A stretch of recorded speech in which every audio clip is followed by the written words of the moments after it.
सबका हमारे YouTube channel जय माता की में बहुत बहुत स्वागत है। यदि आप हमारे चैनल पर अभी नए आए हैं तो कृपा करके चैनल को सब्सक्राइब कर लीजिएगा और घंटी जैसे दिखने वाले बटन को भी दबा लीजिएगा ताकि आने वाली नई वीडियोस आप तक पहुंच सके। आज हम करेंगे श्रावण महात्म्य का 15वां अध्याय।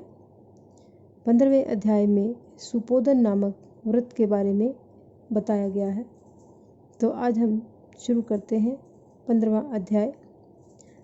भगवान शंकर ने सनत कुमार को बताया कि श्रावण मास की शुक्ल पक्ष की षष्ठी तिथि को महामृत्यु विनाशक उत्तम सुपोदान नामक व्रत किया जाता है। मंदिर में या घर पर रहकर ही शिवजी की पूजा करने के बाद दाल, आटा, चावल का नैवेद्य, नमक सहित आम की सब्जी रखनी चाहिए। ब्राह्मणों को नैवेद्य पदार्थों का बायना देना चाहिए। जो व्यक्ति नियम पूर्वक इस व्रत को करता है उसे बड़े भारी अनंत पुण्य की प्राप्ति होती है। इस संबंध में मैं तुम्हें एक कथा सुनाता हूँ। प्राचीन काल में एक राजा था, उसका नाम रोहित था।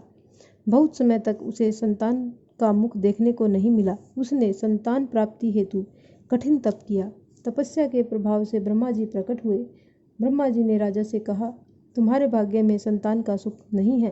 परंतु राजा ने अपनी तपस्या नहीं छोड़ी। भक्त ने प्रभु को दोबारा प्रकट होने के लिए मजबूर कर दिया।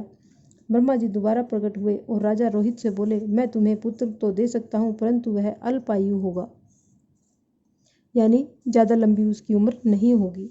इस पर राजा और रानी ने सोचा कि पुत्र प्राप्ति से बांध्यपन तो हट जाएगा, लोक में पुत्र न होने की निंदा तो समाप्त हो जाएगी, इसलिए हमारे लिए इतना ही पर्याप्त है।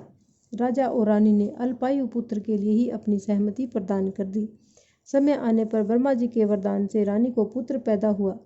राजा ने पुत्र के जात क्रम बड़ी धूमधाम से किया। बालक का नाम शिवदत्त रखा गया। अल्प आयु होने के कारण राजा ने राजकुमार शिवदत्त का विवाह नहीं किया। 16 वर्ष की अवस्था में उसका निधन हो गया। ब्रह्मचारी के रूप में शिवदत्त का निधन हो जाने से राजा दिन रात चिंतित रहने लगा, क्योंकि जिस वंश में ब्रह्मचारी की मृत्यु हो जाती है वह वंश नष्ट हो जाता है। सनत कुमार ने भगवान शिव से पूछा, क्या इसका कोई उपाय नहीं है? यदि कोई उपाय हो तो मुझे बताएं, जिसके करने से दोष दूर हो जाए। भगवान शंकर बोले, मृतक यदि स्नातक या ब्रह्मचारी है तो उसका अर्घ विधि से विवाह संयोग करके पीपल का पेड़ तथा ब्रह्मचारी को मिलाकर देश, काल, गोत्र तथा नाम का उच्चारण करते हुए कहना चाहिए कि मैं मृतक ब्रह्मचारी की शांति के लिए नरसैंगिक व्रत करता हूँ। सोने से अभ्युदयिक करके पीपल के वृक्ष की शाखा तथा शव को हल्दी और तेल से लेपकर पीले सूत द्वारा वेष्टित करना चाहिए। फिर अग्नि की स्थापना करके विवाह विधि द्वारा आधारांत हवन कर अग्नि, बृहस्पति, काम, 4 व्याधियों से हवन कर स्वीकृत संज्ञक होम कर कर्म को समाप्त करें। इसके बाद पीपल की डाल तथा शव का अग्नि संस्कार करना चाहिए। मृत्यु की संभावना हो तो इस व्रत को 6 वर्ष तक करना चाहिए। 30 ब्रह्मचारियों को नए कौपीन देना चाहिए। खड़ाऊ, छत्र, माला, चंदन, मणि, प्रवाल तथा आभूषण देने चाहिए। इस प्रकार करने से कोई विघ्न नहीं रहता। राजा ने इस विधि को ब्राह्मण के मुख से सुनकर सोचा कि यह अमुख्य अर्क विवाह मुझे अच्छा नहीं लगा। विवाह होना ही मुख्य बात है। मैं राजा हूँ, जो कोई इस लड़के के साथ अपने पुत्री की शादी करेगा मैं उसे धन दौलत से मालामाल कर दूंगा। उसके राज्य में एक ब्राह्मण रहता था जो किसी कार्य से बाहर गया हुआ था। उसकी प्रथम पत्नी से एक पुत्री थी। उसकी दूसरी पत्नी बड़ी दुष्ट प्रकृति की थी। उसने धन के लालच में लड़की को देना स्वीकार कर लिया। उसने 1 लाख रुपया लेकर अपनी सौत की 10 वर्षीय कन्या को राजा के मृत पुत्र के साथ शादी कर दी। उस बाला को लेकर राजा के सेवक शमशान भूमि में गए और शव के साथ उस लड़की को सती होने की व्यवस्था करने लगे। तब वह अबोध बाला बोली, आप यह क्या कर रहे हैं? लड़की की बात सुनकर वे सब दुखी मन से कहने लगे, तुम्हारा पति मर गया है, तुम्हें इसके साथ ही सती होना है। यह सुनकर लड़की रोने लगी और बोली, आप मेरे स्वामी को क्यों जलाते हैं? मैं उन्हें जलाने नहीं दूंगी। आप सब लोग जाएं, मैं यहाँ अकेली रहूंगी। जब यह उठेंगे तब उनके साथ ही आऊंगी। लड़की का हठ देखकर सब करुणा से द्रवित होकर चले गए।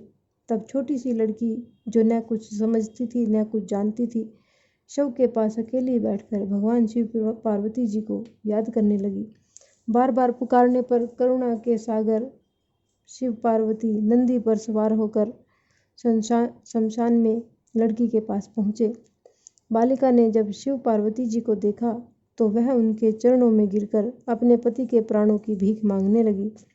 शिव पार्वती बालिका के बाल स्वभाव से प्रभावित होकर बोले, तुम्हारी माता ने सुपोदान का व्रत किया था।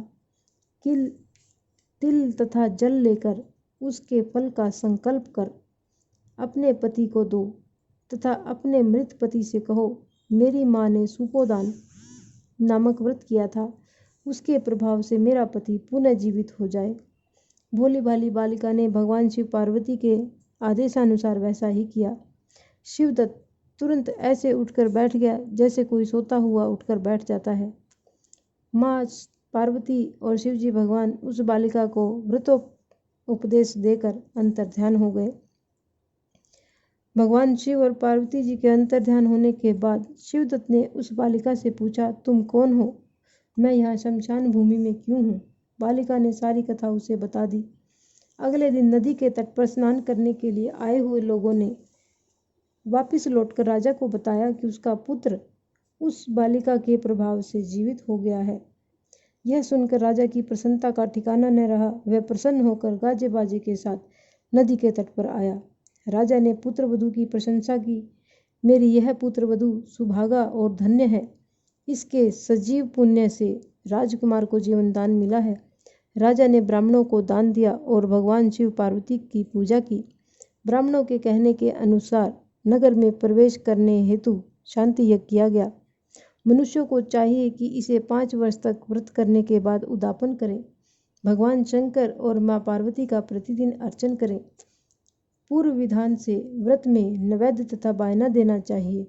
इस व्रत के करने से प्राणी चिरायु प्राप्त करता है और अंत में शिवलोक को जाता है। जय भोले बाबा की। इस प्रकार यह 15वां अध्याय संपूर्ण होता है। जय माता की।